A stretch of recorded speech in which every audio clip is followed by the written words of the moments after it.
माध्यमातून आपण उपक्रम राबवतो। मला आठवतंय एक 3 वर्षापूर्वी राज्याचे माजी राज्यमंत्री निर्मला बागवे साहेब पुणे शहर काँग्रेस कमिटी जेव्हा जे शहराध्यक्ष होते त्यांनी जवळजवळ 150 ते 150 आमदारांना लेखी पत्र देऊन की या ठिकाणी अण्णाभाऊ साठेंच्या जयंतीनिमित्त आपण समाजाची जी मागणी आहे ती आपण विधानसभेत मांडावी आणि अण्णाभाऊंना त्या ठिकाणी भारतरत्न पुरस्कार मिळावा यासाठी आपण लेखी स्वरूपात केंद्र सरकारकडे मागणी करावी। आणि त्यांच्या त्या विनंतीला त्या अनेक लोकांनी म्हणजे माझ्या माहितीप्रमाणे जवळजवळ 48 ते 57 आमदारांनी त्या ठिकाणी त्यावेळेस विधान परिषदेचे सभापती होते नाना पटोले साहेब, त्यांनी देखील लेखी स्वरूपात मागणी केली। जवळजवळ 10 ते 12 खासदारांनी मागणी केली। इतक्या मोठ्या स्वरूपात सर्वांनी लेखी पत्र देऊन केंद्र सरकारला विनंती केली आणि त्याच वेळेस माझ्या माहितीने राज्य सरकारचा प्रस्ताव हा केंद्र सरकारकडे जाणार होता, परंतु माझ्या माहितीप्रमाणे अजूनपर्यंत गेला नाही। तर जोगदंड साहेब, आपल्याला कायदेशीर लढाई देखील तितक्या स्वरूपात मोठ्या स्वरूपात आपण लढली पाहिजे।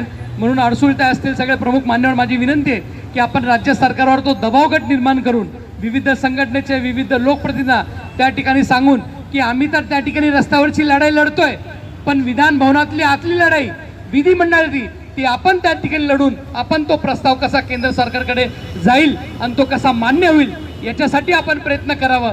याच्यासाठी आपण त्यांच्याकडे पाठपुरावा करणं हे गरजेचं आहे। जोगदंड साहेब, आपल्या मनापासून या ठिकाणी मी अभिनंदन करतो की आपल्यासारखा एक लढवय्या कार्यकर्ता समाजामध्ये या ठिकाणी आहे जो अण्णाभाऊंच्या प्रेमापोटी अण्णाभाऊंच्या कार्याचा त्या ठिकाणी प्रेरणा घेऊन झपाटून त्या ठिकाणी या त्यांच्या सामाजिक कार्याला नतमस्तक होण्यासाठी आपण सातत्याने वेगवेगळे उपक्रम राबवता। मग त्या ठिकाणी पुण्यापासून मुंबईपर्यंत पायी जायचा उपक्रम असेल किंवा या ठिकाणी समाज कल्याण विभागाच्या समोर आपण आमरण उपोषण जे केलं होतं तसा उपक्रम असेल किंवा सातत्याने वेगळ्या माध्यमातून कधी हलगी मोर्चा किंवा काही ना काहीतरी आपण करून सरकारचं लक्ष वेधण्याचं काम करतात।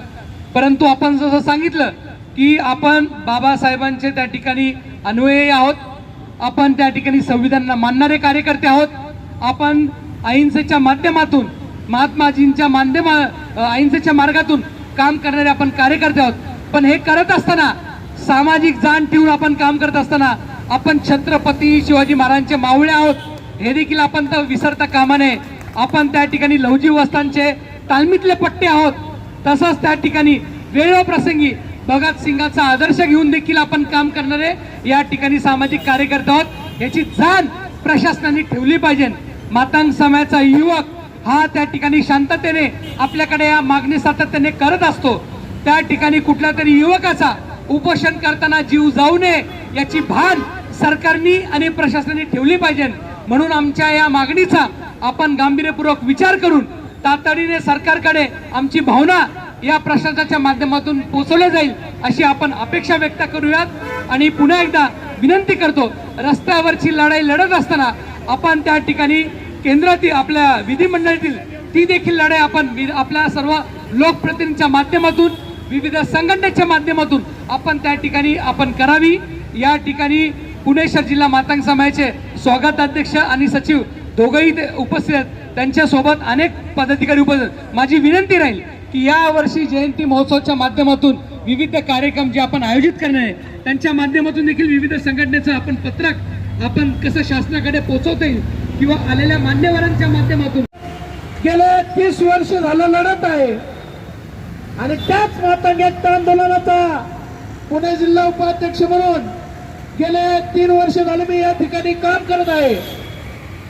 खरं तर अण्णाभाऊ साठेंना भारतरत्न पुरस्कार मिळावा ही फक्त मातंग समाजाची मागणी नसून ही मागणी या ठिकाणी आलेले सर्व 18 पगड जातीची मागणी आहे।